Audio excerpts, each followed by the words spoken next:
నమస్కారం. లక్ష్మి చెప్పే కథలకు స్వాగతం. వీణులతో వీక్షించటానికి సిద్ధం కండి. ప్రియ సఖులు, ఇప్పుడు మనం ప్రముఖ రచయిత్రి శ్రీమతి పవని నిర్మల ప్రభావతి గారు రచించిన హనీమూన్ అనే ఓ చక్కటి కథను విందామండి. ఈ కథ 1968 ఆగస్టులో ఆంధ్రప్రభ వారపత్రికలో ప్రచురింపబడింది. ఇక కథ మొదలు పెట్టేస్తున్నానండి. వెధవ బస్సుల్లో రైళ్లల్లో ఎందుకు, ఖర్చులు బోలెడనవుతాయి, చక్కగా మన కారులో వెళ్ళండి హనీమూన్కి అంటున్న మావయ్య మాటలు వినగానే నా పంచ ప్రాణాలు ఒక్కసారిగా పైకి ఎగిరి తిరిగి వచ్చాయి నాలోకి. మనిషికి తిండి బట్ట లేకున్నా పర్వాలేదు, ఇల్లు వాకిలి లేకున్నా ఏమీ మునిగిపోదు. కానీ మనిషికి ఒక కారు, అది తుక్కుదో డొక్కుదో, మైళ్ళ కొద్దీ మనుషులు నెట్టితే స్టార్ట్ అయ్యేదో ఏదో ఒకటి, మొత్తం మీద ఓ కారు మాత్రం ఉండి తీరాలి అనే సిద్ధాంతం మా సీతాపతి మావయ్యది. అంచేతే ఆయన గారు ఉద్యోగంలో చేరిన కొత్తల్లో, పెళ్ళైన తొలి మోజుల్లో అప్పటి ధరల్లో 5,000 పెట్టి కారు కొన్నాడు. దాని రిపేర్లకై ఈనాటికి దాదాపు 15,000 ఖర్చు చేసి ఉంటాడని ప్రతీతి. ఈనాడు దాన్ని 5 రూపాయలకు అమ్మదలుచుకున్న కొనేవాడు మాత్రం లేడని మావయ్య అంటే గిట్టని వాళ్ళు అంటూ ఉంటారట. డ్రైవర్ రాములకు మావయ్య కారుకు అవినాభావ సంబంధం. డ్రైవర్గా శిక్షణ పొందటం పూర్తి కాగానే లైసెన్స్ చేతపుచ్చుకుని రాములు మావయ్య కారుకే డ్రైవర్గా కుదిరాడు. ఆనాటి నుండి ఈనాటి వరకు రాములకు కారుకు ఎన్ని రిపేర్లైనా స్థానచలనం మాత్రం కలగలేదు. మరి రాములకు ఈ మధ్య బ్లడ్ ప్రెషర్ వచ్చింది. అయినా ఆ మాట ససేమిరా ఒప్పుకోడు రాములు.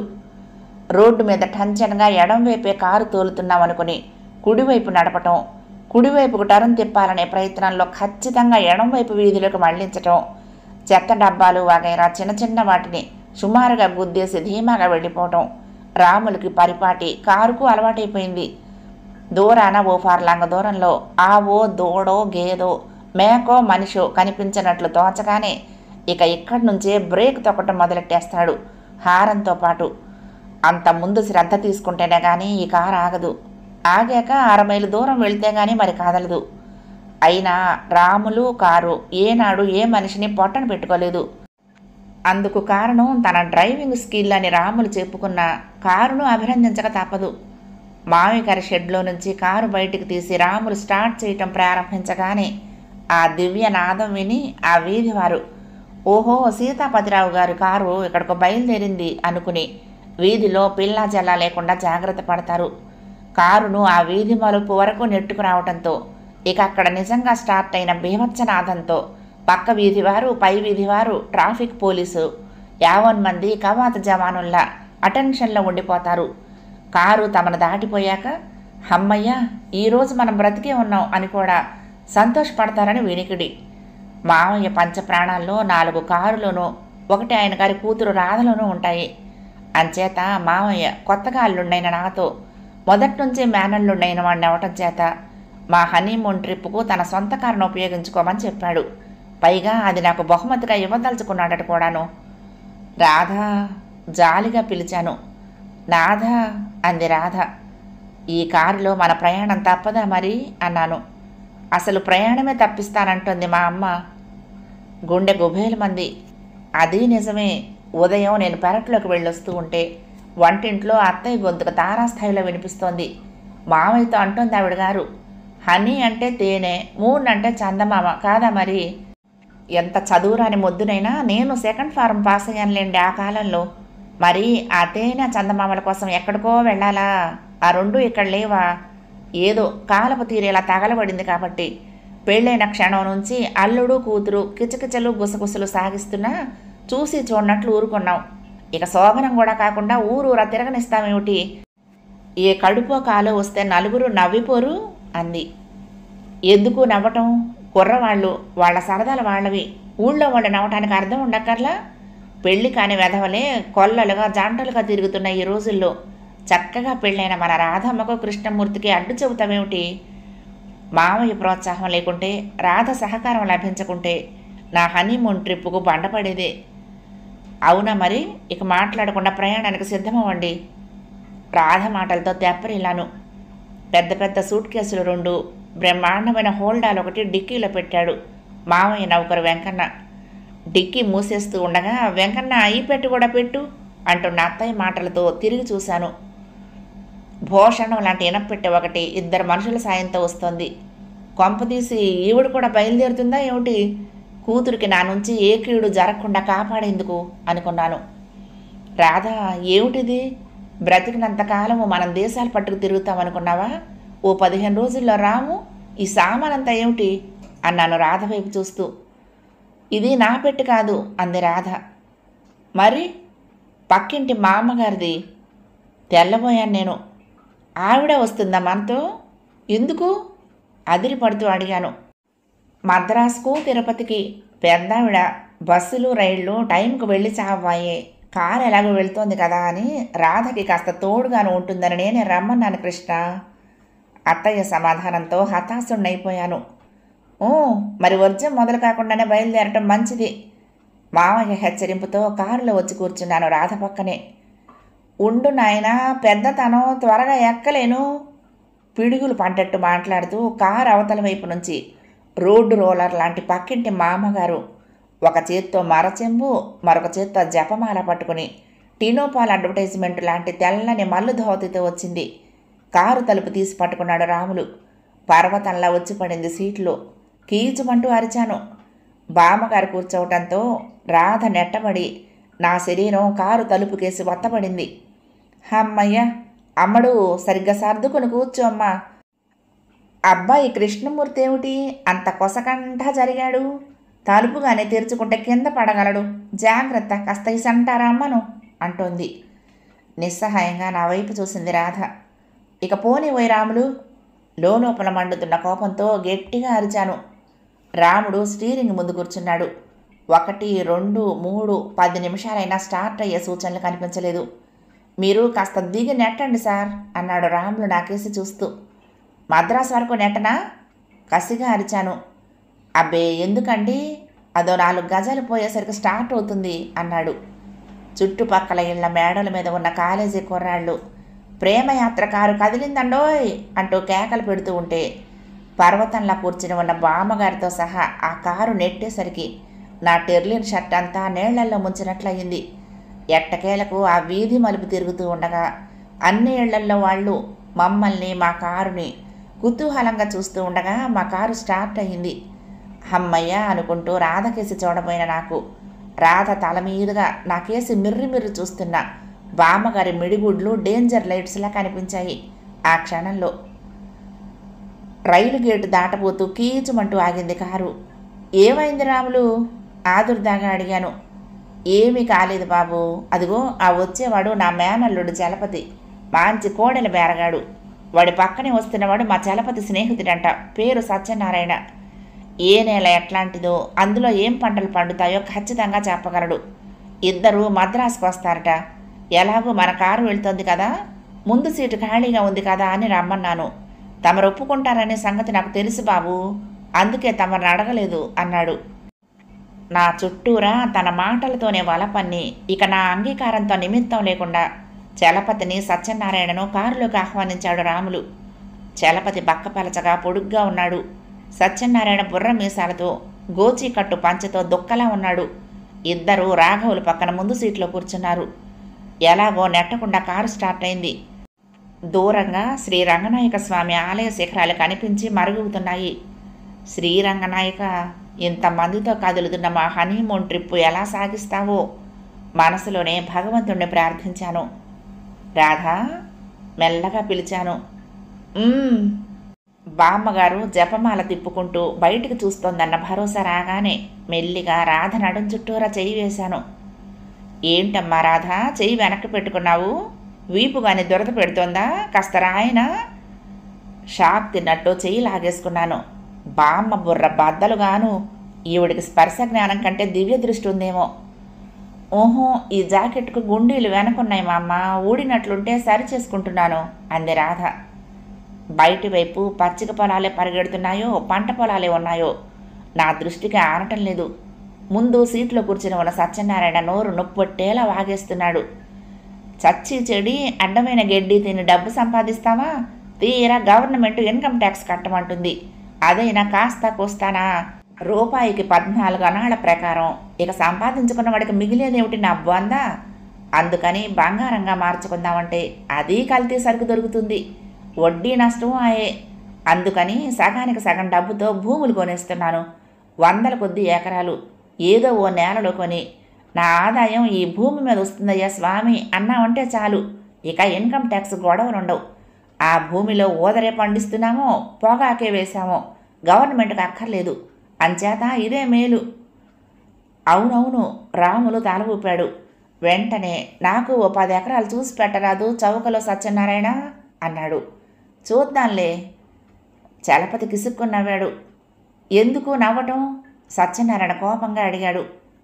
మీ ఆలోచనలకి కోట్లు సంపాదించిన వారంతా ఇప్పుడు భూమి కొనటానికి ఎగబడుతున్నారా పన్ను ఎగ్గొట్టడానికి? మరో 10 ఏళ్లు పోయేసరికి అలాంటి వారికి ఒక్కొక్కరికి 10,000 ఎకరాల వరకు ఉంటాయా? అప్పుడు తెక్క తెలుసుకుని గవర్నమెంటు ఈ ఇన్కమ్ ట్యాక్స్ ఆ భూముల మీద వేస్తుంది. అప్పుడేం చేస్తారు అన్నాడు చలపతి. క్షణకాలం సత్యనారాయణ గుడ్లు తాలేశాడు. అంతేనంటావా? భయంగా అడిగాడు. మరేం చెయ్యాలంటావు? సలహాకే అడిగాడు. హాయిగా కోడెల బేరం చెయ్యి, చరాస్తి మీద పన్ను వేయుదుగా గవర్నమెంటు అన్నాడు చలపతి. నీ మొహంలా ఉంది నీ సలహా నువ్వును.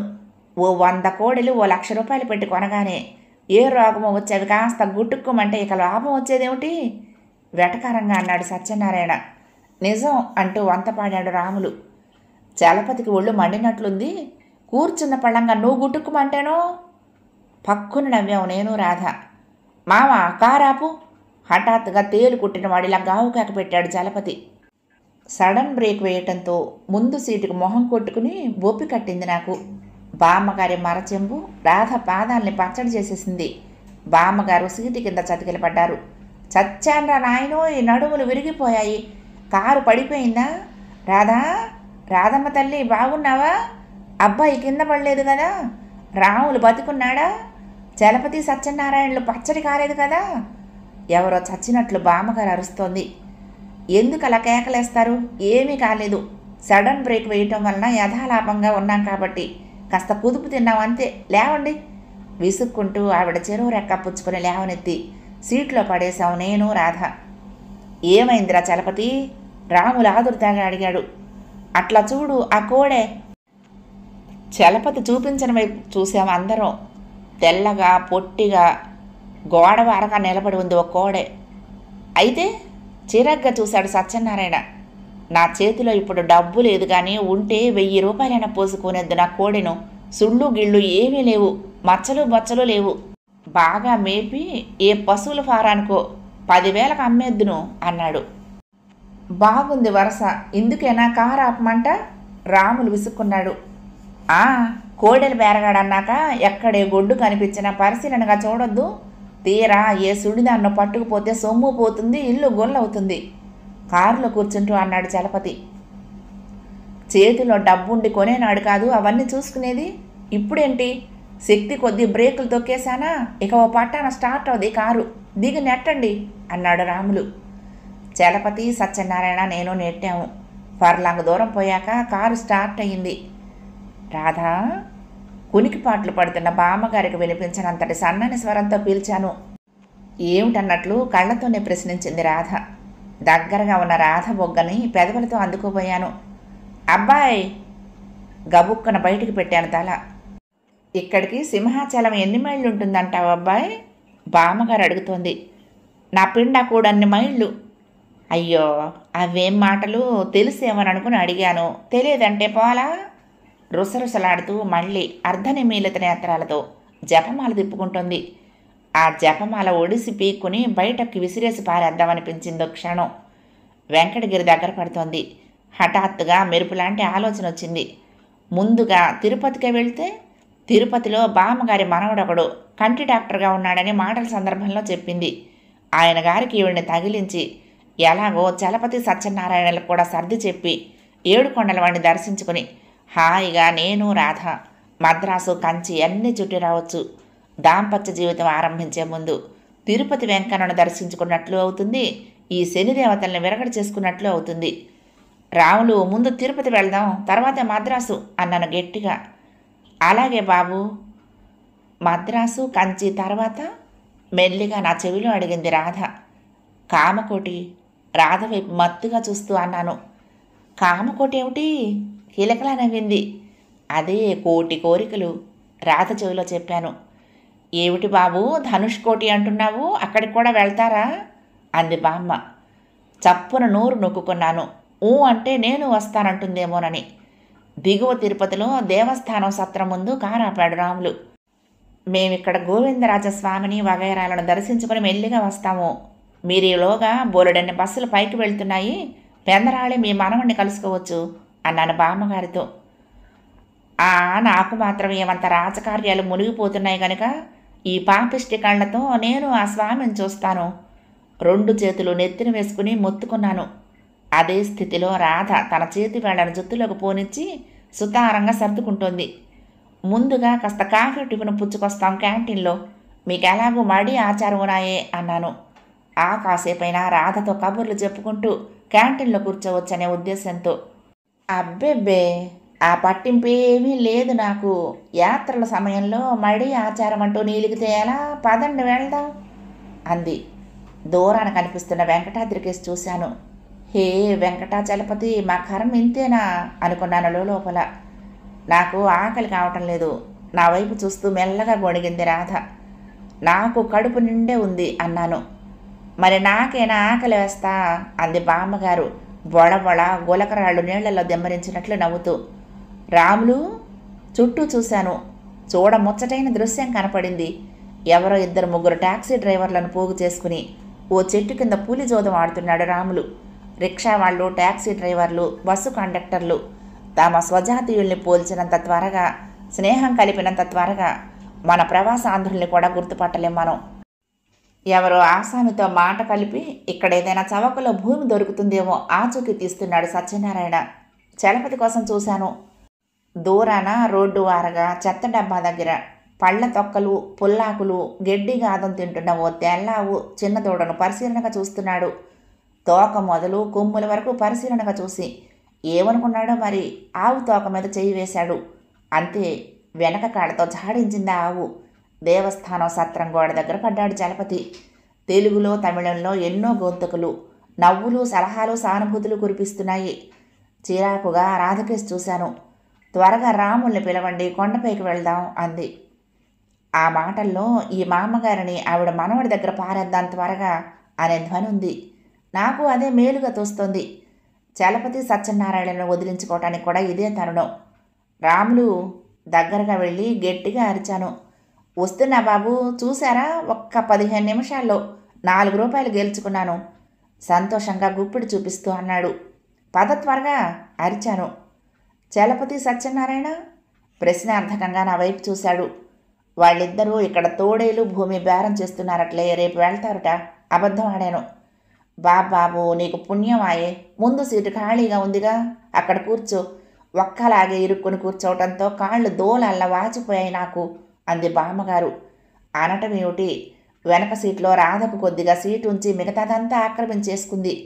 ఓ దెయ్యమా, ఇంకెంతసేపులే, పైకి చేరగానే నిన్ను వదిలించేస్తాను అనుకున్నాను లోపల. మామగారు మీ మనవడి అడ్రస్ చెప్పండి, మిమ్మల్ని దిగవిడుస్తాం అన్నాను సంతోషంగా. బామ్మగారు చెప్పింది. డాక్టర్ నరహరిరావు, ఐ స్పెషలిస్ట్ అనే బోర్డు మీద పెద్ద కన్ను బొమ్మ కూడా వేసింది. కారు అక్కడికి చేరుకోగానే దిగండి బామ్మగారు అన్నాను. మీరు దిగండి నాయనా అంది బామ్మగారు. మేమెందుకు, మా వాడిని పరిచయం చేసుకు వెళ్తురు గాని రెక్క పుచ్చుకుని రాధను లోపలికి లాక్కు వెళ్తూ అంది బామ్మగారు. తప్పనిసరిగా దిగాను. వరండాలో పేం కుర్చీల్లో కూర్చోమని మాకు చెప్పి నరహరి, ఒరే నరహరి అంటూ అరుచుకుంటూ లోపలికి వెళ్ళింది బామ్మగారు. అమ్మయ్య, పీడ వదిలింది. ఇక్కడి నుంచి త్వరగా బయటపడ్డామంటే హాయిగా కాటేజీలో పడతాం. రాత్రికి ఎంచక్కా కబుర్లు చెప్పుకుంటూ మెల్లిగా రాధతో అంటున్న నా మాటలు ఇంకా పూర్తి కాలేదు. సర్రున కర్టెన్ లాక్కుని ఓ 35 సంవత్సరాలు గల డాక్టర్ నరహరి గారు బయటకు వచ్చాడు. వస్తూనే మేకపిల్ల మీదకు లంఘించే ఆకలి కొన్న పులిలా నా దగ్గరికి దూకి నా కళ్ళ కింద తన చూపుడు వేళ్ళు పెట్టి నా కళ్ళు పెద్దవి చేసి తన కళ్ళు పెద్దవి చేసుకుని నా కళ్ళల్లోకి చూస్తూ, ఏమిటి కేస్, ఎప్పటి నుంచి కళ్ళు కనిపించడం లేదు? మీకు షార్ట్ సైటా, లాంగ్ సైటా? ఐ మీన్ దూరపు వస్తువులు కనిపించవా, దగ్గర వస్తువులు కనిపించవా? మనుషులు, బొమ్మలు వగైరా బోజరగా అలికేసినట్లు కనిపిస్తాయా అని గుక్క తిప్పుకోకుండా ప్రశ్నల వర్షం కురిపిస్తూ. నా కళ్ళు పోయేలా కళ్ళల్లోకి చూస్తూ ఉంటే నాకు క్షణకాలం ఏమీ తోచలేదు. డార్క్ రూమ్లోకి రండి చూస్తాను. నా జబ్బ పట్టుకుని లేవదీశాడు. ఇంతలో బామ్మగారు దూసుకొచ్చింది.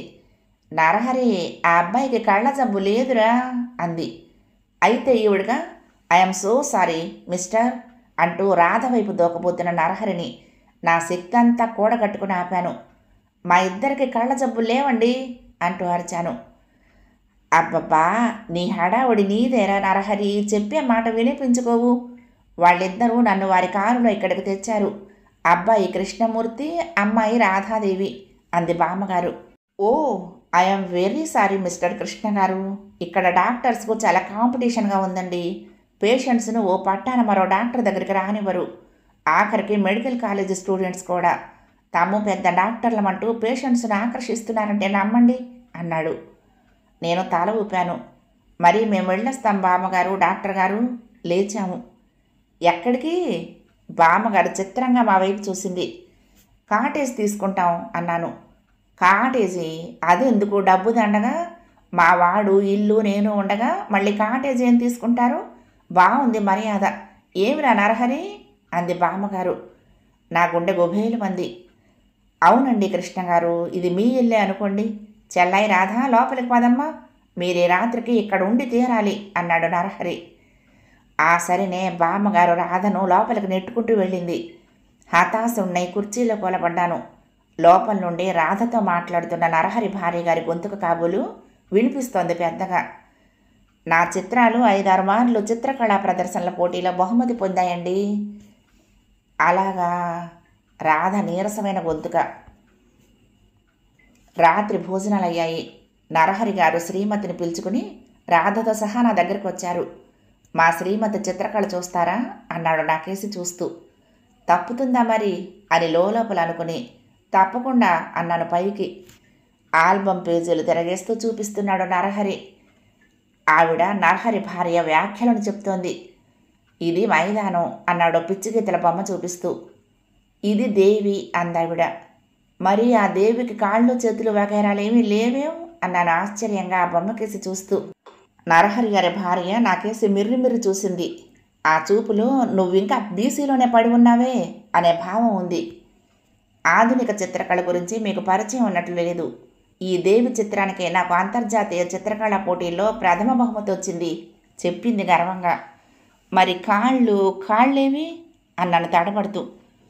పరిశీలించి చూడండి, ఎక్కడో ఓ చోట అవి ఉండకపోవు అంది. ఎక్కడో ఓ చోట ఉంటాయా కాళ్ళు ఆశ్చర్యంగా అడిగాను. అవును, ఎక్కడ ఉండవలసిన అవయవాలు అక్కడ ఉండకుండా చిత్రించటమే ఆధునిక చిత్రకళ లక్ష్యం. అదే అమూర్త చిత్రకళ, అదే నిజమైన కళ. నా తల తిరిగిపోతుంది. అమ్మాయి, నరహరి ఇక వాళ్ళని పడుకోనియండి. ఉదయం నుంచి ప్రయాణపు బడలికతో ఉన్నారు. లోపల నుంచి బామ్మగారు హెచ్చరించారు. ఆల్ రైట్, డాబా మీద పడకలు వేయించాను అంది శ్రీమతి నరహరి. నేను లోపల పొంగిపోయాను. కనీసం ఇప్పుడైనా నేను రాధ సావకాశంగా కబుర్లాడుకోవచ్చు. హుషారుగా డాబా మీదకు వెళ్ళి ఆరుపేట వెన్నెల్లో చాపల మీదున్న తెల్లటి 2 పరుపుల్లో ఒకదాని మీద పడుకున్నాం. ఆడవాళ్ళు అతి త్వరగా స్నేహితులైపోతారు సుమండి. మీ శ్రీమతి మా శ్రీమతి కబుర్లలో పడిపోయారు అంటూ నరహరి గారు వచ్చి నా పక్కనున్న పరుపు మీద వెల్లికలా పడుకున్నాడు. హఠాత్తుగా కాల్ గ్యాస్ పొయ్యిలోకి నన్ను విసిరేసినట్లు అనిపించింది. అంత చక్కటి వెన్నెల రోహిణి కార్తెలో మిట్ట మధ్యాహ్నపు ఎండలా ఒళ్ళంతా పెటపెటలాడిస్తోంది. ఈ మధ్య లేనిపోని పరిశోధనలు ఎక్కువైపోయాయండి అన్నారు నరహరి కబుర్లు మొదలు పెడుతూ. మూలిగాను. ఈ మధ్య పేపర్లో ఓ వార్త పడింది, మీరు చూశారో లేదో. ఓ జర్మన్ డాక్టర్, ఐ స్పెషలిస్ట్ ఓ కొత్త సిద్ధాంతం కనిపెట్టాడుట. కంటికి మధ్య గల కిటికీ లాంటి పొరను తీసి మరొక కంటిలో అమర్చడం వలన అందులకు చూపు ప్రసాదించవచ్చుట. అసలు ఈ పద్ధతికి నేను ససేమిరా ఒప్పుకోను. కంటిలోని కొన్ని జీవకణాలు అతకటం ద్వారాను, రెటీనాను శుభ్రపరచడం ద్వారాను. అసలు రెటీనాలో ఉండే డిఫెక్ట్ ఏమిటో తెలుసా? నిద్ర రాకుండా గుర్రు పెట్టసాగాను. నేను మేల్కొని ఉన్నట్లు తెలిస్తే బహుశా నరహరి గారు నా కంటిలోని కిటికీ తీసి మరొక అంధుడికి అమర్చేస్తాడేమో తెల్లవారేలోగా. నిద్రపోయారా అంటూ గుర్రు పెట్టారు నరహరి గారు. గారు అనబుద్ధవటం లేదు. తెల్లవారుజామున బామ్మగారు మెట్ల మీద నుంచి కంచు గంటల అరవటంతో మెలకు వచ్చింది. అబ్బాయి కృష్ణమూర్తి, సుప్రభాతం సమయం అయింది, దేవుడి దర్శనానికి వెళ్ళరు? ఆలయంలో నుంచి మైకుల్లో సుప్రభాతం వినిపిస్తోంది. గబగబా దిగొచ్చి డ్రెస్ చేసుకుని ఆసరికే తయారుగా ఉన్న రాధను పిలుచుకుని అందరితోనూ వెళ్ళొస్తామని చెప్పి బయటపడ్డాము. డ్రైవర్ రాముల్ని లేపి కారు ఆలయం దగ్గరకు తెమ్మన్నాము. దాన్ని ఇప్పుడు స్టార్ట్ చేయటానికై అరగంట నేను నెట్టాలి. అందుకనే రాముల్ని తెమ్మని చెప్పి గబగబా వెళ్ళాం నేను రాధ. శ్రీ వెంకటేశ్వరుని దివ్యమంగళ విగ్రహాన్ని తనివితీరా దర్శించుకుని భక్తితో నమస్కరించి ఆలయం బయటకు వచ్చాము. దూరంగా ఓ పక్కగా మా కారు ఉంది. హుషారుగా కారు దగ్గరికి నడిచిన నేను షాక్ తిన్నట్లయ్యాను. ముందు సీట్లో స్టీరింగ్ ముందు రాములు, అతగాడి పక్కన నరహరి, అతగాడి పక్కన ఇరుక్కుని మరొక లావుపాటి సూట్ వాల, వెనక సీట్లో యథాప్రకారంగా బామ్మగారు కూర్చుని ఉన్నారు. ముచ్చెమటలు పోస్తున్న నా కేసి నవ్వుతూ చూస్తూ నరహరి అన్నాడు, ఈయనగారు డాక్టర్ వెంకటేశ్వరరావు, హార్ట్ స్పెషలిస్ట్ అంటూ. ఆ వెంకటేశ్వరరావు గారు పళ్ళికిలించి నమస్కారం చేశాడు. మా తోటి కోడళ్ళ మనవరాలు కూతురు ఒకరితే మద్రాసులో ఏదో ఆపరేషన్ అయిందిట బాబు కృష్ణమూర్తి, దానికేదో గుండె నొప్పి వస్తోందిట తరచు. మీరటు గుడికి వెళ్ళగానే ఇటు దేవుడల్లే ఈ వెంకటేశ్వరరావు గారు వచ్చారు. సరే అలాగూ మీ కారు వెళ్తూనే ఉంది కదా, మేము మద్రాసు వెళ్ళొచ్చని నేనే పీల్చుకొచ్చాను వీళ్ళని. కంటి ఆపరేషన్లకు కావలసిన ఏవో వస్తువులు మందులు కొనాలిట మా నరహరి, అందుకే ఇలా బయలుదేరి వచ్చేసాం అంది బామ్మగారు. రాధకేసి చూశాను నేను. అప్పటికే కళ్ళు తేలేసింది. ఈ సమయంలో భూమి బద్దలై ఈ కారు సమూలంగా పాతాళంలోకి దిగిపోకూడదా? ఎక్కండి బాబు, రామ్మా రాధ. రాధ పక్కన కూర్చుంటూ తలుపు దడాలను వేసుకున్నాను కోపంగా. ఎలాగో నెట్టకుండానే కారు స్టార్ట్ అయింది. ఏమిటా శబ్దం? కంగారుగా అడిగింది రాధ. వెనక మరొక కారో లారీయో వస్తుందేమో అన్నాను నిర్లిప్తంగా. ఊహో, వెనక మనుషులు కూడా లేరు, రోడ్డు కొసకంటూ అంది రాధ. రాములు ఇకిలించాడు. మన కారు శబ్దమే చిన్నమ్మగారు అన్నాడు. ఏమిటి ఈ దడదడలు, మన కారువా అన్నాను ఆశ్చర్యంగా. ఏ పార్టుకు ఆ పార్టు ఊడిపోతుందేమో అని అనుమానం పీడిస్తోంది నన్ను. అవును బాబు, అప్పుడప్పుడు ఇలాగ శబ్దం వస్తుంది అన్నాడు రాములు. బహుశా చెడిపోయే ముందు అన్నాను కసిగా. బుర్రలో తళుక్కుని మెరిసింది ఓ ఆలోచన. డాక్టర్ గారు చిన్న మాట పిలిచాను. నరహరి వెనక్కి మెడ తిప్పాడు. మరి మేము ముందుగా కంచికే వెళ్తాము, అక్కడ ఒక స్నేహితుడిని అర్జెంటుగా కలవాలి ఈరోజే అన్నాను. నరహరి వెంకటేశ్వరరావు ఇద్దరూ ఒకే మారు అరిచారు, నిజంగా అని. నిజం ఒత్తి పలికాను. చూసారా ఎంత తమాషాగా మన ప్రోగ్రాం ఏర్పాటైందో? వారం రోజుల్లో మా చెల్లయ్య పెళ్లి జరగబోతోంది. 4 కంచిపట్టు చీరలు కొనుక్కురమ్మని చెప్పారు మా వాళ్ళు. అలాగే ముందు కంచికే వెళ్దాం అన్నాడు వెంకటేశ్వరరావు సంతోషంగా. నా గొంతు గుండెలోకి దిగిపోయింది. మావిడికి కూడా ఓ కంచిపట్టు చీర కొనాలి నరహరి అన్నాడు. భగవాన్, ఏడుకొండలవాడ, ఏమిటి పరీక్ష? లోపలే ఏడ్చాను. రాధ వెనక సీటుకు జారగిలబడి కళ్ళు మూసుకునుంది.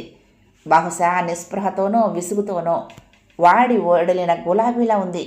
కనీసం హృదయానికి హత్తుకుని 4 ఓదార్పు మాటలు చెప్పడానికి కూడా నోచుకోలేదేమో నేను. వెంకటేశ్వరరావు నరహరి తెగ వాదించుకుంటున్నారు. దిగువ తిరుపతి దేవస్థానం సత్రం ముందు నుంచి మలుపు తిరగబోయిన కారు టక్కున ఆగిపోయింది. రాములు మామ, ఏమిటా అన్యాయం, నన్నిక్కడే పారేసిపోయాను అంటున్నాడు చలపతి. ఇదేం మర్యాదయ్యా రాములు, మా జేబులో 4 డబ్బులున్నాయి కాబట్టి రాత్రి అలాగో తిండి తిప్పలు తిని గడుపుకున్నామనుకో, లేకుంటే ఏమయ్యేది? నిలవేశాడు సత్యనారాయణ. రాములు అయోమయంగా వెనక్కు తిరిగి నాకేసి చూశాడు. నువ్వేదో కోడెను పరిశీలిస్తూ ఉంటే ఇక్కడ ఏదైనా కోడెలు కొంటావేమో అనుకున్నాను చలపతి. భూమి విషయం మాట్లాడుతూ ఉంటే ఓ 100 ఎకరాలు ఇక్కడ కొంటావేమో అనుకున్నావు అన్నాను నేను అసలు విషయం దాటిస్తూ. చెస్, పొగరుమూతు కోడెలు ఇక్కడవన్నీ. నిన్న అలా తోక మీద చెయ్యి వేశానో లేదో నడ్డి విరిగేలా తన్నిందో ఆవు చలపతి చెప్పాడు. మండిపోయే ధరలండి ఇక్కడ, 1 సెంటు కూడా ఇక్కడ కొనలేం అన్నాడు సత్యనారాయణ. పోనీ రావులు కారు అరిచాను. మమ్మల్ని రానియండి తోసుకొచ్చారు చలపతి సత్యనారాయణ. ఇదేం ప్యాసింజర్ బస్ అనుకున్నారా, రైలు అనుకున్నారా? అలా తోసుకొస్తే ఇక్కడ సీట్ ఎక్కడుంది? గట్టిగా కేకలేశాను. చట్టుకున్న వెంకటేశ్వరరావు కలగ చేసుకున్నాడు. మా ఇద్దరిలో ఒకరం వెనక సీట్లో సర్దుకుని కూర్చుంటే సరిపోతుందిలేండి అన్నాడు. వెనక సీట్లోనా ఆశ్చర్యంగా కోపంగా అరిచాను.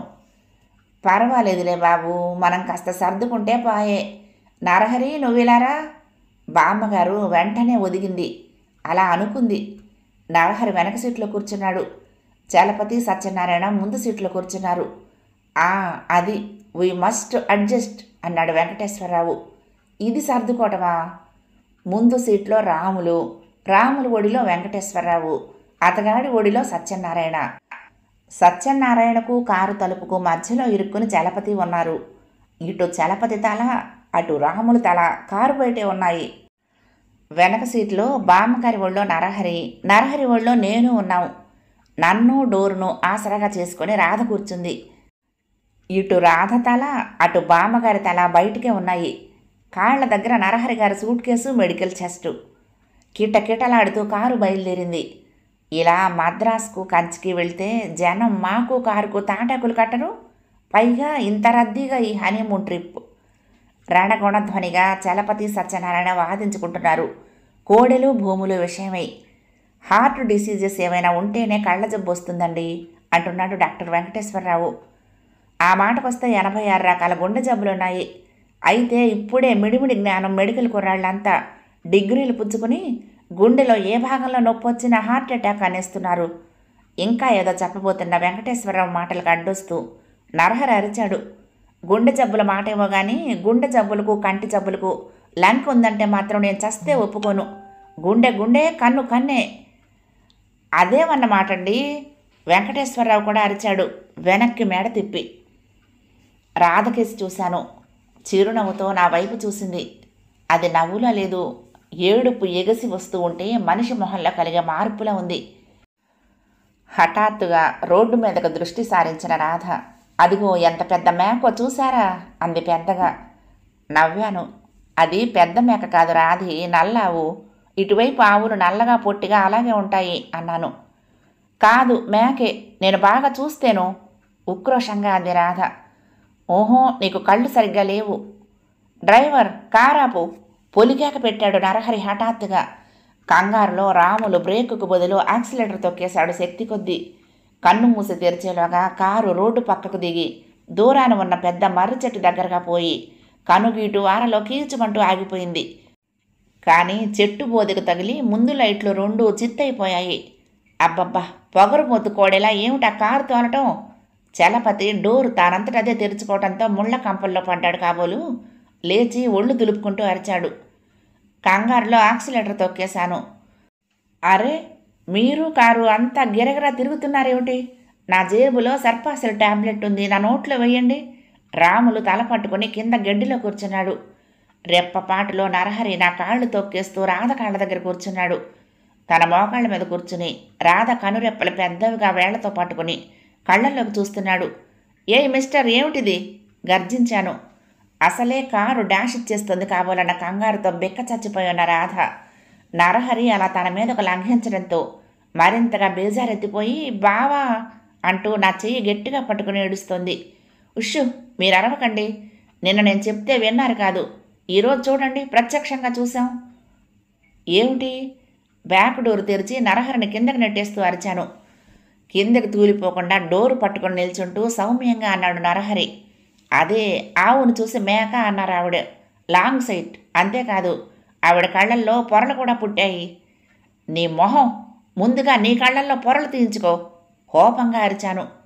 ప్లీజ్ నా మాట నమ్మండి, ముందుగా ఆవిడకి ఆపరేషన్ చేయించండి త్వరలో, లేకుంటే ఆవిడ కళ్ళు పోతాయి అన్నాడు నరహరి. నువ్వు ముందు నోరు మూసుకో, లేకుంటే నీ ప్రాణాలే పోతాయి. పిడికిళ్ళు బిగించి కిందకు దూకాను. అందాక సొమ్మసిల్లినట్లు పడున్న బామ్మగారు గట్టిగా అరిచింది. నాయనా నరహరి, నాయనా కృష్ణమూర్తి, ఊరుకోండి బాబు. కిందకు దిగి దూరంగా రోడ్డు మీద ఉన్న చెట్టు కింద నిల్చున్న రాధ ఇక ఆపుకోలేక కాబోలు వెక్కిళ్ళు పెడుతోంది. చూశారా, నేను చెప్తే నమ్మారు కాదు. ఆవిడకేదో హార్ట్ డిసీజ్ ఉంది, ఆ ఏడవటం అదీను. అంచేత కళ్ళు కూడా ఎఫెక్ట్ అయ్యాయి వెంకటేశ్వరరావు అంటున్నాడు. ఆహా, బంగారం లాంటి నేలండి ఇది. పొగాకు భలే మజాగా పండుతుంది. ఎంచక్క ఎకరా 400 రూపాయలకి ఇచ్చేట్టయితే 1000 ఎకరాలు కొనేస్తాను. సత్యనారాయణ తనలో తాను గొణుక్కుంటున్నాడు. ఛీ, ఏం మనుషులు, ఏం ప్రయాణం. గబగబా రాధ పక్కకొచ్చి నిల్చున్నాను. దూరాన రోడ్డు మీద వేగంగా వస్తున్న ఆకారాన్ని చూడగానే ప్రాణం లేచొచ్చినట్లయింది. రాధా, ఏడవకు. చెయ్యి ఊపాను. కీచుమంటూ లారీ ఆగింది. ప్లీజ్, చాలా ప్రమాదంగా ఉంది పరిస్థితి, వెంటనే వెళ్ళాలి, కాస్త జాలి చూపండి, కావలిస్తే 25 రూపాయలు ఇస్తాను అన్నాను. డ్రైవర్ పక్కనున్న ఓనరు, క్లీనరు తలలు బయటికి పెట్టి తొంగి చూశారు. కార్ యాక్సిడెంటా అన్నాడు ఓనరు. ఆ. ప్రాణాలు పోయాయా డ్రైవర్ అడిగాడు. పోతున్నాయి చెప్పాను. ఎందరివి క్లీనర్ అడిగాడు. మావి, ఇద్దరివి. సరే ఎక్కండి, కానీ ఇది నెల్లూరు వెళ్తుంది అన్నాడు డ్రైవర్. పర్వాలేదు, మేము అక్కడికే అన్నాను. మరి మిగతా వాళ్ళు అనుమానంగా చూశాడు ఓనర్. ఎలాగో వస్తారులేండి, వాళ్లకు ప్రాణాపాయం ఏమీ లేదు. క్షణంలో లారీ బయలుదేరింది. రాధ పక్కన నేను, నా పక్కన ఓనర్ పక్కన డ్రైవరు, అతగాడి పక్కన క్లీనరు. వెనకున్న లోడ్ ఏదో ఫెర్టిలైజర్స్లా ఉంది. అమ్మోనియం సల్ఫేట్ వగైరాల తాలూకు ఘాటైన వాసన ముక్కులు బద్దలు కొడుతోంది. ఓనరు, క్లీనరు డ్రైవర్ మీదుగా కీచులు ఆడుకుంటున్నారు. గ్రామ్యంలో ప్రతి ట్రిప్పుకు నేను వస్తాను రేపటి నుంచి, ఇలా రోజు ఎంతమంది ప్యాసింజర్లను ట్రిప్పుకు ఎక్కించుకొని ఎంత డబ్బు కాజేస్తున్నారో మీరిద్దరూ అంటున్నాడు ఓనరు.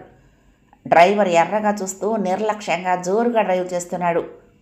ఓనర్ మీద అతగాడుకున్న కోపంలాగానే లారీ ఆ వేగానికి గతుకుల్లో ఎగిరెగిరి పడుతూ 3 గెడ్డి బండ్లను, 2 జీపు కార్లను, 6 గేదెల్ని వెంట్రుక వాసిలో చిత్తు చేయబోయి తప్పిపోయి వెళ్తోంది.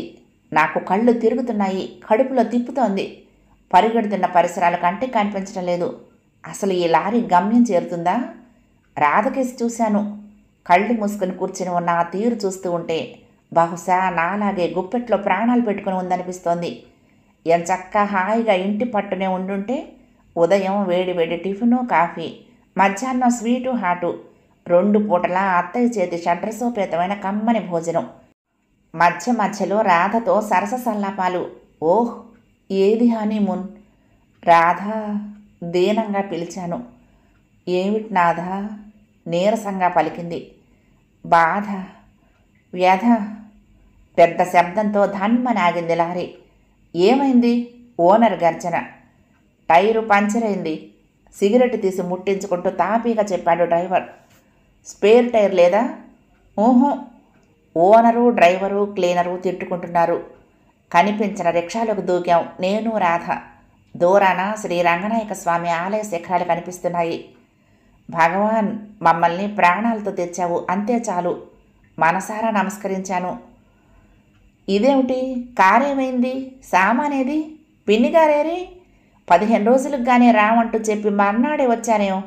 వాకిట్లోనే అత్తయ్య, మావయ్య యక్ష ప్రశ్నలు వేసేశారు. తూలుతూ రిక్షా దిగి వచ్చిన రాధ ఇక ఆపుకోలేకపోయిందేమో. వాకిట్లోనే భళ్ళుమని వాంతి చేసుకుంది.